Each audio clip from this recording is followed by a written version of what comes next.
अस्सलामु अलैकुम वरहमतुल्लाहि वबरकातुहू। अजीज़ साथियों, कुरान का पढ़ना किसे कहते हैं, ज़रा इस पर आज गौर फिक्र करेंगे। हम सबको मालूम है कि दुनिया में कोई भी चीज़, कोई भी किताब, कोई भी अखबार, कोई भी इबारत, टेक्स्ट, इंसान सिर्फ और सिर्फ उसी हालत में पढ़ता है जबकि उसे समझ में आती हो। जैसे कि उर्दू वालों की मिसाल है। उर्दू और फ़ारसी तकरीबन एक ही तरह से लिखी जाती है, लेकिन उर्दू पढ़ने वाले के हाथ में अगर कोई फ़ारसी की गज़ल या फिर कोई फ़ारसी की इबारत, कोई फ़ारसी का सफ़ा उसके हाथ लगता है, एक दो लाइन पढ़कर छोड़ देता है। क्योंकि उसको समझ में नहीं आ रहा। पढ़ने आता है मगर समझ में नहीं आता। और पढ़ना उसी को कहते हैं। पढ़ना किसे कहते हैं? पढ़ना के लुगत में माने होते हैं मालूमात हासिल करने की गर्ज से किसी इबारत या किसी अलामत की तरफ देखना। लोग चेहरे भी पढ़ते हैं, चेहरे पे कुछ लिखा हुआ नहीं रहता, चेहरे को समझना। मालूमात हासिल करने की गर्ज से जो जिस चीज़ की तरफ देखा जाता है उसे पढ़ना कहा जाता है। लेकिन कुरान को पढ़ने के ताल्लुक से हमारे अंदर इस चीज़ की थोड़ा भी बेदारी नज़र नहीं आती। हालांकि अल्लाह ताला ने दुनिया की कोई भी किताब बगैर समझ के पढ़ी नहीं जाती। किसी किताब पर लिखा हुआ नहीं होता कि इसको समझ कर पढ़िए, लेकिन फिर भी पढ़ा जाता है समझ कर। अगर मैं आपको टाइम्स ऑफ इंडिया देता हूँ पढ़ने के लिए, तो मैं क्या कहूँगा? रीड टाइम्स या टाइम्स पढ़िए। रीड टाइम्स अंडरस्टैंडिंगली मैं ऐसा कभी नहीं कहूँगा। ये टाइम्स पढ़िए और समझिए। ऐसा पढ़ने का क्यों कि पढ़ने का मतलब ही है समझना। इसके बावजूद भी कुरान में अल्लाह ताला ने कई मरतबा फरमाया है कि इसको समझिए, इस पर गौर व फिक्र कीजिए।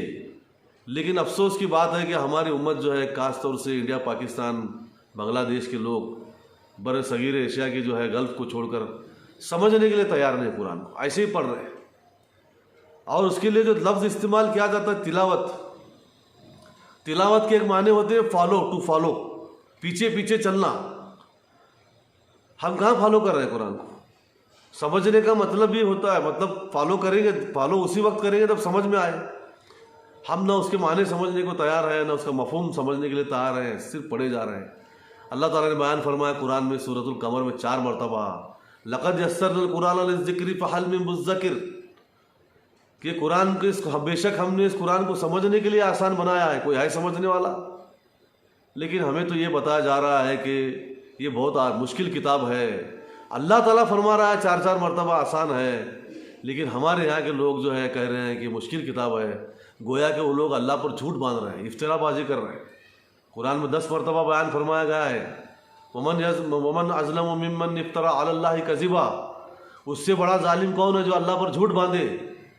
लेकिन अल्लाह की किताब के इल्म तालीम हासिल करने वाले लोग अल्लाह पर झूठ बांध रहे हैं। अल्लाह फरमा रहा है कि किताब समझने के लिए आसान है, हमारे लोग कह रहे हैं कि मुश्किल है। इसलिए समझाने से मुसलमानों को दूर रखा जा रहा है।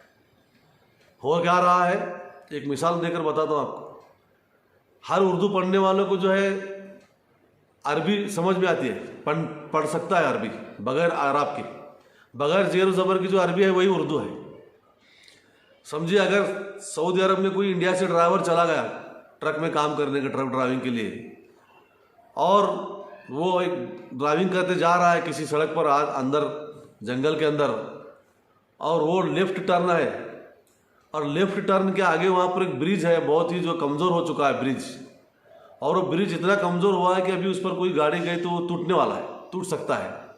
तो इसलिए वहाँ की सरकार ने वो रास्ता बंद करके जो है आगे से कच्चा रास्ता निकाला, उसको रिपेयर करने वाली है। तो वहाँ पर वो सऊदी गवर्नमेंट ने एक बोर्ड लगाया, और सऊदी गवर्नमेंट के जो बोर्ड रहते हैं वहाँ पर ज़ेर ज़बर नहीं लगाए जाते। अब वो क्या बोर्ड होगा?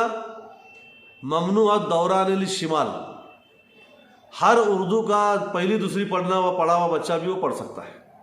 अब हमारा इंडिया का ड्राइवर जो गया उसको वो बोर्ड पढ़ने आ रहा है, समझ में आ रहा है क्या? ममनू दौरान लिश्शिमाल, ये बाएं, डोंट टर्न लेफ्ट साइड, बाएं जानिब मुड़ना मना है। पढ़ने आ रहा है हमारे ड्राइवर को, समझ में आ रहा है? नहीं समझ में आ रहा तो क्या करेगा वो? लेफ्ट साइड मुड़ जाएगा। लेफ्ट साइड मुड़ जाने के बाद ब्रिज पर चला जाएगा, फिर क्या हो जाएगा? गड्ढे में गिर जाएगा। वही हाल हमारे मुसलमानों का हो रहा है।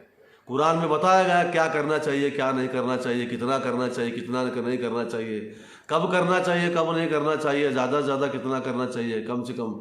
ये सारी बातें बताई गई। पर्सनल लॉज है, फैमिली कानून है, समाजी कानून है, फौजदारी कानून है, दीवानी कानून है, मुल्क की इकोनॉमिक सिस्टम किस तरह चलना चाहिए, संसद किस तरह चलना चाहिए, टैक्सेशन किस तरह से होना चाहिए, किसी मुल्क का अदालत कैसे होना चाहिए, जेल कैसे होना चाहिए, फॉरेन पॉलिसी कैसे होना चाहिए, मिलिट्री सिस्टम कैसा होना चाहिए, सारे के सारा कुरान में लिखा हुआ है। लेकिन हम जो समझ नहीं रहे, इस वजह से रोज़ाना हमारे मुसलमान उम्मत जो है गड्ढे में पड़ रही है, गिर रही है। ये वबाल है कुरान नहीं पढ़ने का, इसलिए कुरान को समझना है। जब क़यामत के दिन उठेंगे तो सबको अरबी समझ में आना शुरू हो जाएगी और उसे समझ में आएगा मैं तिलावत के मतलब क्या करके आया। उस वक्त क़यामत के दौर इंसान जो है अफसोस करेगा, तिलावत के मतलब तो फॉलो करना है। मैं तो तिलावत करता था, मैं पीठ हिला करना मुझे समझ में आता था, तो फॉलो करने की तो बहुत बहुत दूर चली गई।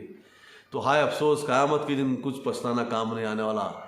आज ही सीख कर, इसको समझ कर अगर इस पर अमल करना शुरू करेगा तो दुनिया की हुकूमतें हमारे कदमें चूमेंगी, दुनिया की तमाम कौमें हमारे एहतराम करना शुरू करेंगी और इंशाअल्लाह हमारी आखिरत बनेगी।